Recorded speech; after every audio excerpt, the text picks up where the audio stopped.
어지에 잘못 나온 거 양해를 구하고요. 35절 한 절 우리 다 같이 한 목소리 읽겠습니다.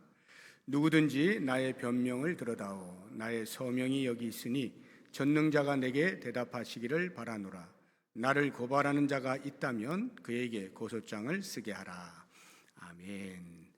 이 시간에는 우리 부천 제일교회 담임하고 계시는 김효성 목사님 잘 알고 계시죠? 우리 은퇴하시는 분들 잘 아시는 분으로 일부러 오셨습니다. 그래서 말씀에 큰 은혜가 있기를 소망하면서 전능자가 내게 답하소서라고 하는 말씀의 제목으로 말씀 전하실 때 많은 은혜 있으시기 바랍니다.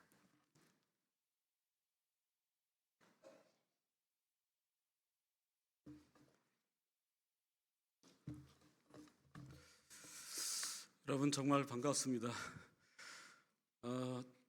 아마 가장 어려운 설교가 어떤 설교인지 아세요? 가장 어려운 설교. 자기가 자란 교회에서 설교하는 것이 가장 어렵습니다. 앞으로는 웬만하면 다시 안 불러주셨으면 좋겠습니다. 왜냐하면 저 어릴 때부터 보신 분들도 계시고 그렇잖아요. 지금 저보고 이제 웃고 계시는 장로님도 계시고 하는데 제가 6학년 때 우리 고성희 장로님이 우리 반 선생님이었고요. 그때 이제 성경 고사대 장로님 때 가서 공부하는데 선생님은 고성기 장로님이었는데 직장에서 늦게 오시고 사실 가르쳐 주신 분은 박정옥 권사님이 가르쳐 주셨습니다. 명색은 고 장로님이 하셨는데 실제적으로는 박정옥 권사님이 가르쳐 주셨습니다. 어쨌든 반갑습니다. 이 어려운 설교를 좀 쉽게 하려고 하다 보니까 또 목사님께서 좀 짧게 해달라고 하셔서 저희 평생의 가장 짧은 설교를 하도록 하겠습니다. 할렐루야. 욥은 정말 좋은 사람입니다. 정말 좋은 사람입니다. 욥기 1장 1절에서도 온전하고 정직하여 하나님을 경외하며 악에서 떠난 자라고 욥기 저자도 그렇게 이야기를 합니다. 그런데 하나님께서도 욥기 1장 8절에서 그리고 2장 3절에서 두 번이나 욥에 대해서 똑같은 말로 이야기를 하십니다. 그와 같이 온전하고 정직하여 하나님을 경외하며 악에서 떠난 자는 세상에 없느니라. 그러니까 세상에서 가장 뛰어나고 가장 좋아하는 사람이 욥입니다. 어느 날 하나님과 하나님의 아들들이 하늘 총회에 있는데 사탄이 거기에 참석을 했습니다. 하나님께서 사탄에게 자랑을 하십니다. 그러니까 사탄이 이야기합니다. 욥이 까닭 없이 하나님을 사랑하겠습니까? 다 하나님이 담을 쳐주시고 모든 것이 잘 되게 해주니까 욥이 그렇게 합니다. 그러면서 하나님 한번 그 욥의 소유물 한번 쳐보십시오.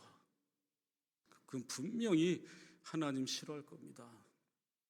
여러분들에게도 크지 않습니까? 여러분들 소유물을 지금 다 하나님께서 걷어가시면 아마 오늘 이 시간에 여러분들의 소유물을 다 걷어가시면 다음 주에 텅텅 빌 거예요, 교회가.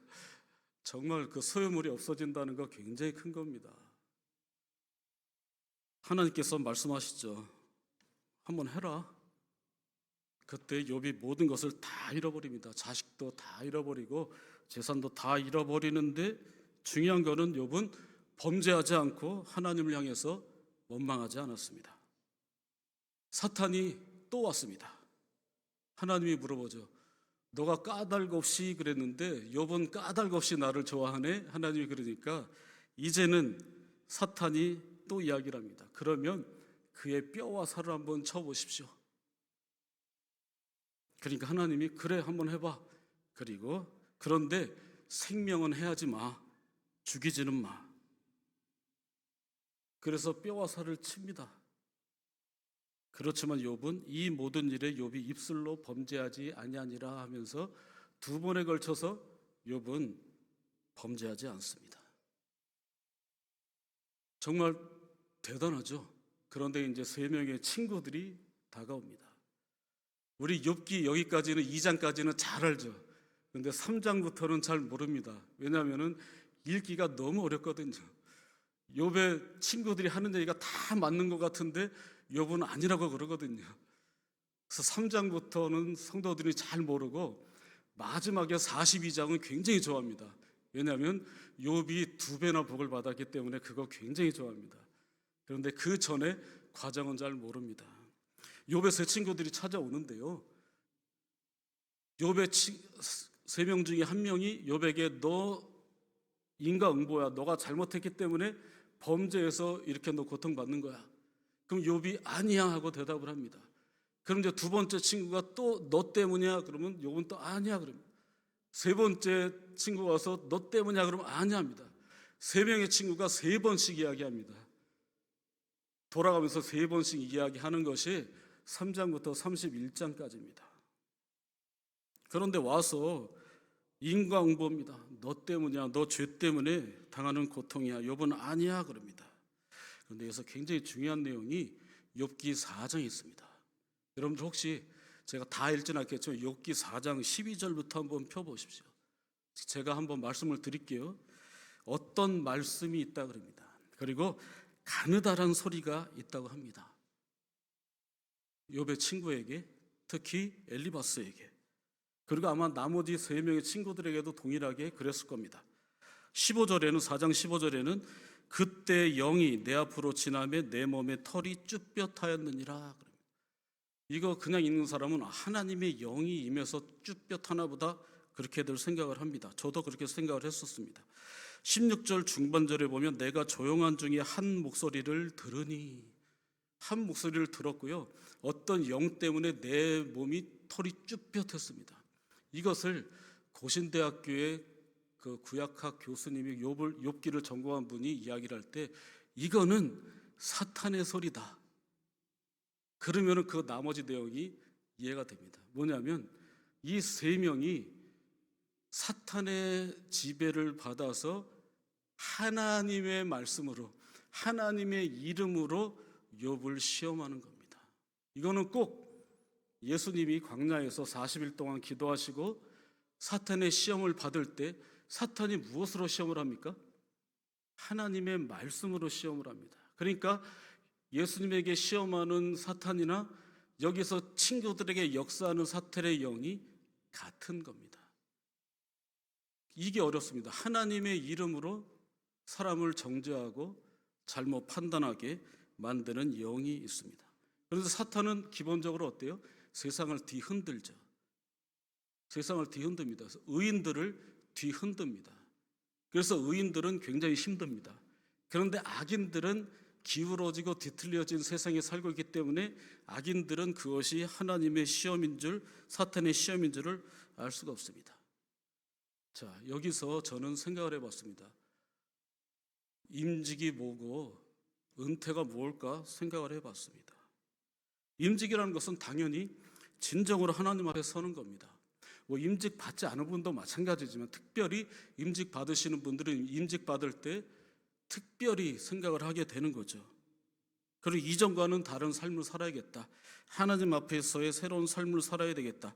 늘 하나님의 말씀대로 신실하고 좋은 일, 선한 일을 하면서 살아야 되겠다 하고 열심히 기도하고 말씀을 붙들고 말씀을 지키려고 살아갑니다.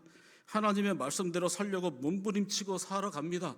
그런데 선하게 사는데 고난이 있고 또 실존주의에서 말하는 부조리가 굉장히 많습니다. 하나님의 말씀대로 사는데 참 고난이 많고 힘들고 부조리합니다. 그래도 견디고 하나님 말씀대로 사는데 여전히 그렇습니다. 그런데 하나님의 소리는 잘 들리지 않습니다. 그래서 때로는 낙심하고 넘어지고 시험에 들 때도 있습니다. 그래서 임직이라는 것은 임직을 받고 나서의 삶은 이러한 고난과 부조리와 하나님의 음성이 들리지 않는 그 상황 속에서 처절하게 투쟁하면서 그래도 주여 주여 하면서 탄식하면서 살아가는 것이 임직의 시작이라고 봅니다. 임직자로 살아가면서 정말 이 부조리의 연속과 사슬 속에서 늘 살아갑니다. 하나님의 도우심이 너무나 귀한데 그 한 목소리만 들려주면 되는데 하나님께서 말씀을 하질 않습니다. 어둠입니다. 전혀 들리질 않습니다. 그러나 우리들이 그 중에서 위로받을 것은 뭐냐면 다윗의 다윗됨입니다. 다윗은 왕이고 권력도 많고 하지만 언제나 내가 나를 힘들게 하는 사람을 그냥 때려 죽일 수도 있는데 그렇게 하지 않습니다. 하나님 앞에서 하나님과 해결합니다. 그래서 하는 것이 뭐냐면 탄식하는 겁니다. 시편에 다윗의 시가 굉장히 많은데 그 중에 한 70%가 탄식하는 겁니다. 여러분 생각해 보십시오. 왕이 탄식할 일이 뭐 얼마나 있습니까? 말만 하면 다 알아서 기고 말만 하면 알아서 다 듣고 하는데 편할 것 같은데 다윗은 달랐습니다. 다윗은 그 상황 속에서 그 상대방에게 하지 않고 어려움과 고난과 반역과 자식이 반역하는 그 상황 속에서도 자식에게 하지 않고 대적들에게 하지 않고 하나님 앞에 탄식합니다. 그것을 기록으로 남깁니다. 그것이 우리들이 읽고 있는 시편의 대부분입니다. 그래서 탄식하는 겁니다. 임직자의 삶은 탄식하면서 살아가는 겁니다. 여러분, 그동안 탄식하느라고 정말 고생 많이 하셨습니다. 정말 탄식입니다. 또 특별히 임직자의 삶이 아니라도 우리가 살아갈 때 정말 탄식 많이 합니다. 3장부터 31장까지 욥이 정말 탄식 많이 합니다. 비록 3번, 9번에 걸쳐서 대화를 하고 있지만 이거는 짧은 그 시간이 아니라 어떻게 보면은 인생이라고도 볼 수가 있습니다. 처음에 어떤 일 때문에 탄식을 합니다. 가정 때문에, 자녀 때문에, 남편과 아내 때문에, 이웃 때문에, 때로는 성도들 때문에, 직장에서 어디서 참 힘들고 어려운 일이 끊임없이 닥칩니다. 근데 그때마다 하는 것이 탄식입니다. 이처럼 3장에서 31장까지는 욥의 탄식입니다. 또 자신의 신앙 고백입니다. 그러다가 마지막 친구, 세 번째 친구의 세 번째 이야기를 듣고 나서 29장에서 31장까지는 마지막 말을 합니다. 욥이 마지막 이야기를 합니다. 그런데 그 이야기는 자기의 신앙 고백이고 자기의 삶을 요약하고 있습니다. 중요한 건 이겁니다. 나는 이러한 것을 했다 하는 겁니다. 뭐냐면 하나님께서 나에게 등불이 되어주셨다. 나는 아직도 전능자 하나님께서 함께 하신 것을 이 탄식 속에서 전혀 의심치 않는다. 나는 성문에서 지도자 역할을 하면서 불합리하고 차별대우 받는 사람들을 많이 도와줬다. 그리고 연약하고 어려운 사람들을 많이 도와줬다.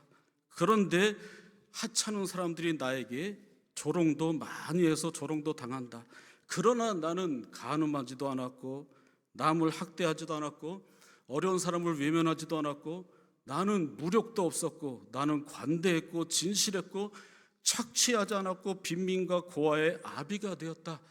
과부들을 도왔다.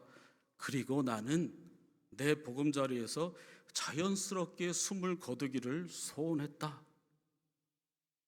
열심히 선하게 살았다.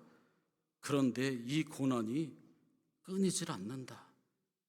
그 고난 속에서 계속 평생을 탄식했는데도 하나님께서 아무 말도 하지 않으신다. 이런 거 참 많이 당하잖아요. 얼마 전에 저희 교회에 반주하시는 선생님이 있습니다. 결혼한 지 한 2년 정도 지났는데 나이가 좀 들게 결혼해서 제가 그분의 나이는 확실히 모르는데 뭐 아무리 좀 나이가 어리다고 해도 나이 물어보기 힘들잖아요. 제 짐작으로는 한 38에서 한 40세 정도가 되셨는데 아이 낳기를 그렇게 원합니다. 그래서 교회에서 밥 먹을 때도 그 아이 낳기 위해서 안 좋은 거 안 드시고 정말 처절하게 기도하고 그랬습니다. 저희 성도들도 늘 기도하고 저도 새벽에 늘 기도했습니다. 그런데 저희한테 얘기는 하진 않았는데 어느 날 저한테 카톡이 왔어요. 뭐냐면 8주가 지나고 9주째에 병원에 갔는데 아기가 생긴 지 8주가 됐는데 이 얘기를 안 했던 거예요. 9주째에 병원에 갔는데 심장 뛰는 소리가 들리지 않는다. 그 이야기를 저한테 해서 주일날 성도들과 함께 아픔을 공유하는데 그 선생님이 막 우는 거예요. 그러니까 저도 그렇게 기도 많이 하고 그랬는데 아이가 떨어지니까 저도 그 설교하다가 막 울었어요. 그러니까 저희 교회 성도들은 작으니까 다 가족 같으니까 성도들도 다 울었어요. 울면서 예배 시간에 다 엉엉 울면서 마음속에 기도, 하나님 그렇게 기도하고 그렇게 소원했는데 하나님께서 아이 주신 거는 너무 고마웠는데 왜 걷어가십니까? 하나님 왜 그러십니까? 도대체 하나님 왜 그러십니까? 하나님 좀 그 집의 가장 큰 소원이 아기인데 왜 주셨다가 왜 데려가십니까? 하고 온 성도들이 탄식을 했습니다. 이 가운데에서 저는 생각해 봅니다. 그러면 은퇴는 뭔가? 은퇴는 뭔가? 새 친구들과 대화하면서 탄식 많이 합니다. 탄식하는 가운데에서 직접 하나님께서 말씀하지는 않지만 마음에 느낌과 하나님께서 주시는 음성이 있는 거예요. 직접 이렇다가 아니라 마음에 깨달음이 있는 거예요. 아, 탄식과 고통 속에서 하나님께서 다 하셨다. 뒤를 돌아보니까 하나님께서 다 하셨다. 상황에 맞게 하나님께서 다 역사하셨다. 그러면서 조금 부끄러운 거죠. 그 친구들과 하나님은 이래, 그러면 요번 아니야, 하나님은 이래 하고 서로 하나님에 대해서 막 이야기를 했습니다. 그런데 그것이 부끄러운 거예요. 왜냐하면 사람이 하나님을 알면 얼마나 안다고. 나는 하나님은 이래, 이 사람은 아니야, 하나님은 이래 막 하는 거예요. 그런데 다 맞는 말들을 하는 거죠. 그런데 하나님께서 보실 때에는 하나님에 대해서 이야기를 하는데 하나님의 존재는 엄청나게 큰데 둘이 싸우는 말은 요만한 거 가지고 이야기를 하는 거예요. 하나님 보실 때 좀 그만했으면 좋은 것도 있는 거예요. 요만한 하나님의 존재 너무 큰데 요만한 거 가지고 계속 이야기를 하는 거예요. 너무 어린 대화, 쓸데없는 대화를 하는 거예요. 예전에 제가 한참 그래도 나름 공부한다고 할 때 공부하는 친구들과 부부들이 함께 모인 적이 있었어요. 거기서 함께 모여서 뭐 신학이 어떻고 하나님이 어떻고 막 저녁 먹거나 어떤 친구 집에서 막 공부하는 친구들끼리 이야기를 한 거예요. 근데 제 아내가 지혜롭게 어디 진짜 그랬겠어요? 그 중에는 지금 총신에서 뭐 교수하는 친구도 있고 뭐 하는 친구도 있는데 제 아내가 그 헤어질 때 저한테 그러는 거예요. 당신이 제일 똑똑한 것 같아. 저도 아닌 거 알아요. 근데 그 얘기 들으니까 너무 기분이 좋은 거예요. 너무 좋은데 지금 가만히 생각해 보니까 우리가 했던 말들 있잖아요. 그 나이에 했던 그 말들이 너무 부끄러운 거예요. 너무 부끄러운 거예요. 여러분, 하나님 앞에서 어떤 일이 있고 임직생활하고 또 여러분들이 신앙생활 해나가면서 처음에는 별거 아닌 것 같고도 탄식하고 하나님 도와주십시오. 하나님 소리 들리지 않아도 지나고 보니까 내가 많이 성장을 한 거예요. 욥이 여기서 많이 성장하고 깨닫게 된 것이 있는 거죠. 뭐냐면 하나님께서 깨닫게 하신 거예요. 그것이 오늘 본문 욥기 31장 35절에서 누구든지 나의 변명을 들어다오 나의 서명이 여기 있으니 전능자가 내게 대답하시길 원하노라. 이제는 하나님께서 하시고 하나님께서 말씀하시면 끝난다 하는 것. 이것을 깨달을 때가 은퇴할 때인 것 같습니다. 황동규라는 시인이 있습니다. 오늘 하루만이라도 하는 시집에 맨땅이라는 시가 있습니다. 여러분 시 있습니까? 저는 이렇게 다니다가 어디 전철이나 어디서 나이 지긋하신 분들이 시집을 읽고 딱 보는 분들 보면 너무 있어요. 정말 시를 읽는 분들은 정말 수준이 있습니다. 국어에서도 문학 중에 가장 그 수준이 있다는 것이 첫 번째 시입니다. 근데 그 시집에, 그러니까 저도 시집을 봤다는 이야기입니다. 근데 거기에 황동규라는 시인의 오늘 하루만이라도 그 시집에 맨땅이라고 있는데 막 이야기를 하다가 겨울에 이렇게 땅 밑에 얼음이 있는데 흙으로 좀 덮여 있는데 산에서 경사가 높은 데에서 내려올 때는 잘 안 넘어지는데 거의 평지 같은 데에서 이렇게 얼음이 보이지 않는데 꽈닥 넘어질 때가 있습니다. 그게 뭐냐면 맨 땅 속에 조금 얼음이 있을 때, 평지쯤에 왔을 때 그때 넘어집니다. 근데 이 시인이 그때 한번 넘어졌나 봐요. 그때 일어나면서 느낀 게 뭐냐면 이런 말을 했습니다. 어이없지 않다. 우리 옛날에 베테랑인가 그 영화에서는 어이가 없네 그러잖아요. 지금 뭐 프로포폴 때문에 재판받는 친구가 어이가 없네 하니까 잡혀가는 겁니다. 어이가 없지 않다. 어이가 있다. 그러니까 어이가 없지 않다. 넘어지고 났더니 이거 분명히 알고 있는 건데 내가 넘어졌다. 어이없지 않다. 저는 그 한마디 딱 보면서 정말 시인들 대단하다. 은퇴할 때 됐을 때 정말 살아가는 삶의 모든 모습 보면서 어떤 모습, 자식의 모습, 어떤 불합리하고 부조리한 모습을 보았을 때 이제는 어이없지 않다 느끼는 때가 은퇴할 때이고, 은퇴하시는 7분들의 삶의 신앙의 수준은 이제 여러분들 가볍게 보지 마십시오. 모든 것을 보고 참고 인내하고 다 아는 어이없지 않다 하는 분들입니다. 할렐루야. 아멘이 좀 작습니다. 우리에게는 아멘이 굉장히 큰데요. 할렐루야. 네, 그렇습니다. 사람들 앞에서 문제 해결하는 것이 불가능하다는 것. 이제부터는 하나님의 시간이고 하나님께 사신다는 것을 깨닫는 때가 은퇴입니다.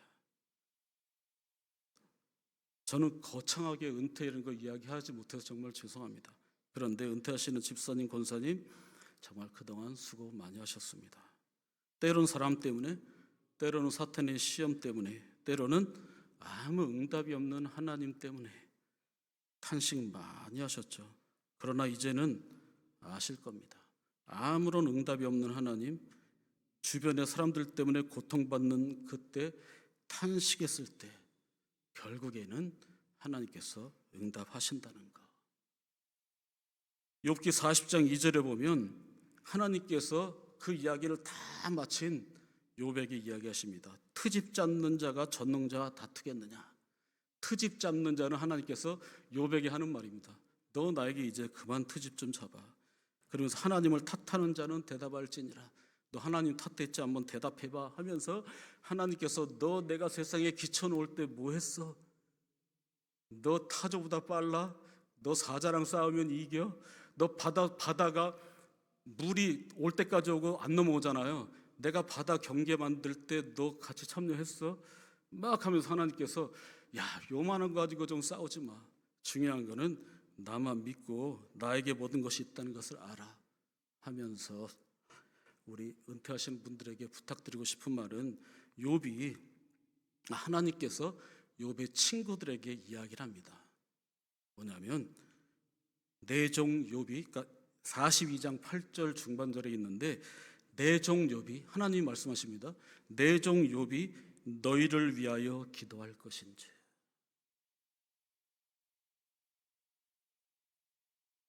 욥이 자기를 힘들게 했던 사람들에서 기도한답니다. 그러면은 잘 될 거랍니다.